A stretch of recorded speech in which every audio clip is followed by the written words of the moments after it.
Hi dears, welcome back to Dolly's world. എല്ലാവർക്കും സുഖമാണോ? ഓണമൊക്കെ അടുത്തിരിക്കുകയല്ലേ? പൂക്കളൊക്കെ ഉണ്ടായി അടിപൊളിയായിട്ട് നല്ല കളറ് നിൽക്കുന്നു. ഓക്കെ, ഇന്ന് ഞാൻ വന്നിരിക്കുന്നത് ഒരു സ്പെഷ്യൽ ചട്നിയുമായിട്ടാണ്. എല്ലാവർക്കും ഒരുപാട് ഇഷ്ടമാണ് ചട്നി. അത് നമുക്ക് വേണ്ടിയത് ചുവന്നുള്ളി, വെളുത്തുള്ളി, പിന്നെ നമുക്ക് ഈ വറ്റൽ മുളക്, ഇതൊക്കെയാണ്. പിന്നെ ഒരു സ്പെഷ്യൽ ഇൻഗ്രീഡിയൻസ് ഉണ്ട്, ഇത് ഞാൻ പറഞ്ഞുതരാം ലാസ്റ്റ്. എനിവേ, എന്തായാലും നമുക്കിതിന് വെളിച്ചെണ്ണയാണ് ഞാൻ ഒഴിച്ചിരിക്കുന്നത്. ഒരു പാൻ വെച്ച് വെളിച്ചെണ്ണ ചൂടായി കഴിയുമ്പോൾ നമുക്ക് ഒരു 4 വറ്റൽ മുളക്, 10 കഷ്ണം കൊച്ചുള്ളി, 10 കഷ്ണം പിന്നെ വെളുത്തുള്ളി, ഇതെല്ലാം ഇട്ട് നന്നായി നമുക്കൊന്ന് വാട്ടിയെടുക്കണേ. ഓക്കെ, വെളിച്ചെണ്ണയിലാകുമ്പോൾ അതിനൊരു ടേസ്റ്റ് ഭയങ്കര ഡിഫറൻസ് ആണ്. നല്ലൊരു സ്മെല്ലും നല്ലൊരു ടേസ്റ്റാണ്. നമുക്കിതിലേക്കൊരു ചെറിയ കഷ്ണം, അതായത് ഒരു ചെറിയ നെല്ലിക്ക വലുപ്പത്തിൽ പുളിയും കൂടി ഇട്ട് കൊടുക്കാം.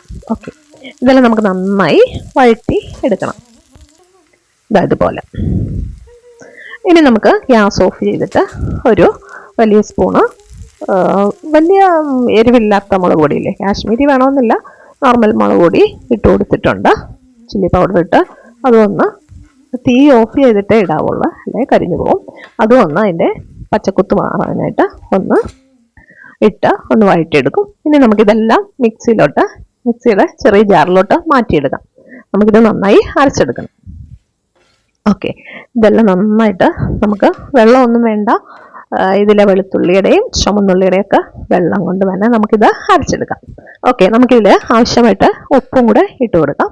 നമുക്കിത് ചോറിനും പിന്നെ ഫ്രൈഡ് റൈസിനും ഒക്കെ ടേസ്റ്റിയാണ്. ഇനി നമുക്ക് ലാസ്റ്റ് ഇൻഗ്രീഡിയൻസ് വന്ന് ഒരു 3-4 ഈത്തപ്പഴം അതുകൂടി ഇട്ട് നമ്മൾ നന്നായിട്ട് അരച്ചെടുക്കും. ഒരുപാട് അങ്ങ് അരഞ്ഞു പോകണ്ട, ഒരു തരിതരിപ്പ് പോലെ അരച്ചെടുക്കണം. അപ്പോൾ സ്പെഷ്യൽ ഇൻഗ്രീഡിയൻസ് എന്ന് നമ്മുടെ ഡേറ്റ്സ് ആണ്.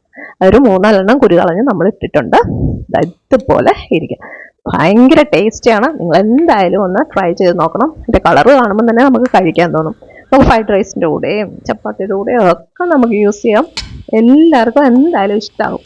നിങ്ങൾ ട്രൈ ചെയ്ത് നോക്കുക, ഭയങ്കര ടേസ്റ്റിയാണ്. ഏത് ഫുഡിൻ്റെ കൂടെയും കഴിക്കാവുന്ന അടിപൊളി ഒരു ചട്നിയാണ്. എന്തായാലും ട്രൈ ചെയ്ത് നോക്കിയിട്ട് നിങ്ങൾ കമൻസ് ഇടുക, ഷെയർ ചെയ്യുക. ആദ്യമായിട്ട് എൻ്റെ ചാനൽ കാണുകയാണെങ്കിൽ ഒന്ന് സബ്സ്ക്രൈബ് ചെയ്യുക. പുതിയ ഫോമായിട്ട് വരുന്നതായിരിക്കും. എല്ലാവർക്കും എന്തായാലും അഡ്വാൻസ് ആയിട്ട് ഹാപ്പി ഓണം. Thank you.